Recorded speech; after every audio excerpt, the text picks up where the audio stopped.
أهلا بيكم مع أول حلقة في المشجع اف ام. الحقيقة ما لقيتش موضوع ممكن نبتدي بيه الحلقات بتاعتنا غير اللي حصل امبارح رسميا الإسماعيلي إلى دوري المحترفين. طيب هل ده خبر مفاجئ؟ هل دي حاجة احنا ما كناش منتظرينها؟ هل دي حاجة احنا ما كناش عارفينها؟ لا، تقريبا كلنا كنا شبه متأكدين ان اليوم ده جاي الإسماعيلي إلى الدرجة الثانية. طيب ايه الاسباب بتاعت حاجه زي كده؟ ليه ده ممكن يكون حصل؟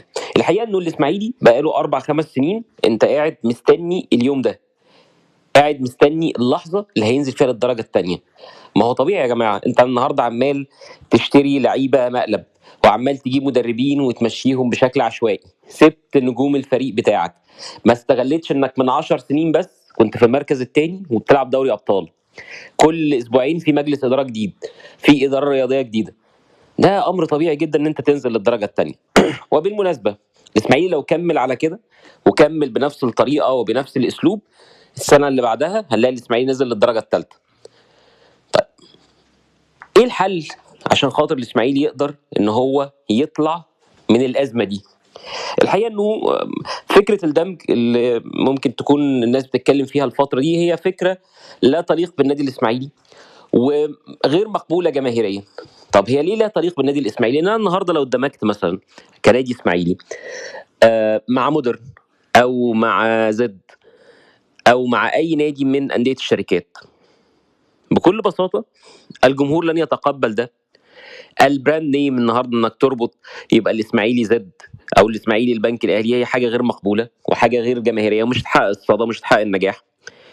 تاني نقطه البنك، زد، مودرن، كل الانديه اللي الاسامي بتاعتها اتقالت هم اصلا في مجموعه الهبوط.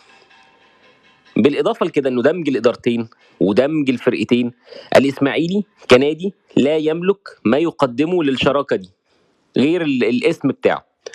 فبالتالي حتى لو انا في صاحب قرار في البنك الاهلي او زد او مودرن او اي نادي من الانديه اللي تم طرح اسمها، الاسماعيلي ما عندوش حتى 5 لعيبه ممكن هم يضيفوا حاجه للسكواد بتاع البنك او السكواد بتاع مودرن. الوضع في الاسماعيلي بقى أسوأ بكتير من فكرة إن إحنا نبقى قاعدين بنضيف بندمج الناديين مع بعض أو لا لا. الإسماعيلي يحتاج إلى درس الهبوط.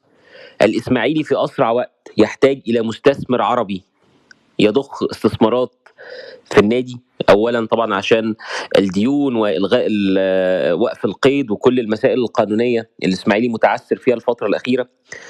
الاسماعيلي محتاج اداره رياضيه محترفه. الحقيقه انه التجربه اللي حصلت في نادي الزمالك ان يجي مدير رياضي ما لعبش كوره قبل كده ومدير رياضي فاهم الشغل بتاعه وقادر ان هو يقود الاداره الرياضيه بعيدا عن مجلس الاداره. الاسماعيلي محتاج الى هذا النموذج، والنموذج ده مش موجود في الزمالك بس، ده موجود في الزمالك، موجود في بيراميدز. مؤخرا حتى الاهلي بيحاول ان هو يدخل في هذا الجانب، فكره فصل مجلس الاداره عن شؤون فريق الكوره. فبالتالي الاسماعيلي محتاج ان هو يطبق التجربه دي، والتجارب دي موجوده في مصر، مش هنقول مثلا تجارب في الخليج او تجارب في اوروبا فالاجواء مختلفه، لا، التجارب دي موجوده في مصر. الحقيقه رغم انه الواحد اهلاوي لكن هو مش سعيد انه كل شويه في نادي جماهيري بيهبط. الدوري بيكون ممل، في ماتشات كتيره قوي سواء الاهلي او الزمالك بيلعبوها تلاقي مدرج فاضي، وانت كمشجع اهلاوي او زملكاوي مش متحمس ان انت تروح الملعب اصلا. اروح اشجع قدام زد ولا قدام مودرن؟ فتلاقي الملعب شكله وحش. الواحد لما بيتفرج مثلا على الدوري السعودي لا، الملاعب هناك والجمهور والحياه والتشجيع كل ده بيفرق بشكل كبير. الاسماعيلي نزل الدرجه الثانيه، دي مش نهايه المطاف بالنسبه له، ولكن لو الاداره اللي موجوده والاسلوب وطريقه التفكير والصفحات والكلام اللي بيتكتب ان احنا كده كده هنقعد وكده كده الدوله هتتدخل وتنقذ الاسماعيلي، لو اسلوب التفكير ده مكمل فتاكد ان الاسماعيلي السنه الجايه هنشوف الدرجه الثالثه.